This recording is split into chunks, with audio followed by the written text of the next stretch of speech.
foyer de coronavirus au village olympique. Les informations en détail. Le président Abdel Fattah el-Sisi a échangé des messages de vœux avec les dirigeants et les rois des pays arabes et musulmans à l'occasion d'Eid al-Adha ou la fête du sacrifice qui commencera demain. Le président el-Sisi a souhaité ses meilleurs vœux à ses homologues et au peuple musulman en cette occasion bénie et sacrée qui rassemble tous les musulmans, reflète les valeurs de solidarité et vient sceller les relations très étroites de longue date. Le chef de l'État a sollicité Dieu que cette occasion soit le début d'une nouvelle ère prospère et d'un avenir réjouissant pour tous les peuples de la nation musulmane.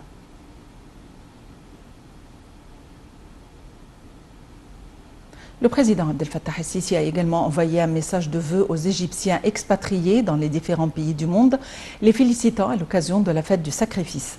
Dans son message, le président a félicité ses frères et sœurs musulmans expatriés, leur présentant ses meilleurs vœux en cette occasion bénie.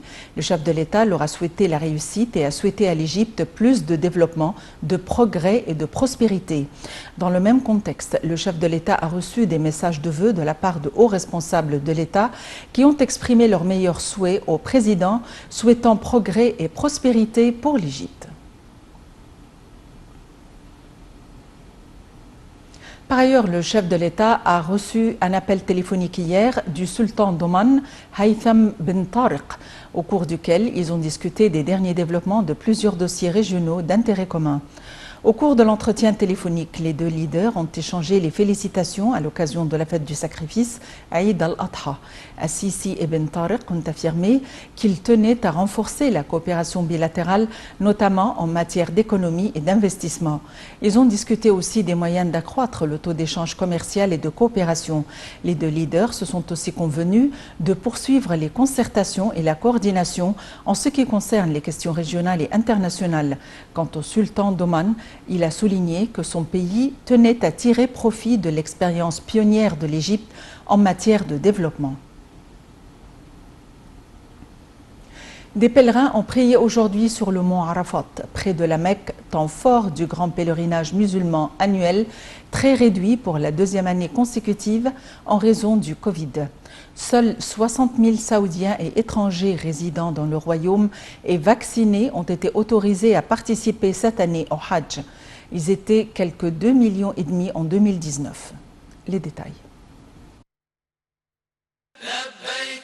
L'étape au mont Arafat est dédiée aux prières et aux invocations pour ce pèlerinage qui a commencé samedi à la Mecque. Après avoir passé la nuit dans des campements dans la vallée désertique de Ména, des groupes de fidèles ont commencé à marcher vers le mont Arafat. C'est là où le prophète Mohammed, paix et bénédiction sur lui, a prononcé son sermon d'adieu aux musulmans qui l'avaient accompagné pour le pèlerinage à la fin de sa vie. C'est sur cette colline de 70 mètres et la plaine avoisinante que les pèlerins doivent y passer la journée pour des prières et des invocations. À la tombée de la nuit, les pèlerins reflueront vers la plaine de Muzdalifa où ils passeront la nuit avant de se consacrer le lendemain à la lapidation des stèles représentant Satan sur la plaine de Ména et à la célébration de fête du sacrifice, l'Eid al-Adha. Des pèlerins ont évoqué un sentiment de sérénité sur ce lieu, appelé aussi le mont de la miséricorde. Le Hajj est l'un des 5 piliers de l'islam que les musulmans doivent accomplir au moins une fois dans leur vie si leur santé et leurs finances le permettent. Les heureux élus pour cette année ont été choisis parmi 558 000 résidents et nationaux saoudiens qui, pour postuler, devaient avoir entre 18 et 65 ans, être vaccinés et ne pas souffrir d'une maladie chronique. Les autorités ont assuré hier soir qu'aucun pèlerin n'a été infecté par le coronavirus depuis le début du grand pèlerinage. Les autorités avaient indiqué début juillet vouloir prendre les précautions sanitaires les plus strictes cette année encore, à l'heure où les nouveaux variants du virus inquiètent. En plus des mesures de distanciation sociale strictes, les pèlerins sont divisés en petits groupes lors de chaque étape du pèlerinage.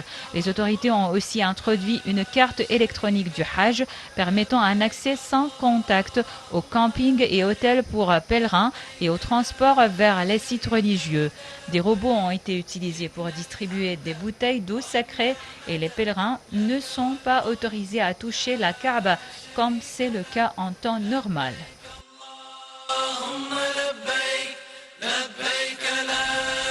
Sans euphorie, en pleine envolée des contaminations, l'Angleterre a abandonné presque toutes les restrictions sanitaires. En France, le Conseil des ministres adopte aujourd'hui le projet de loi comportant les nouvelles mesures anti-coronavirus. À Tokyo, l'inquiétude grandit à l'approche de la cérémonie d'ouverture des Jeux olympiques le 23 juillet. Les craintes se renforcent d'un foyer de coronavirus au village.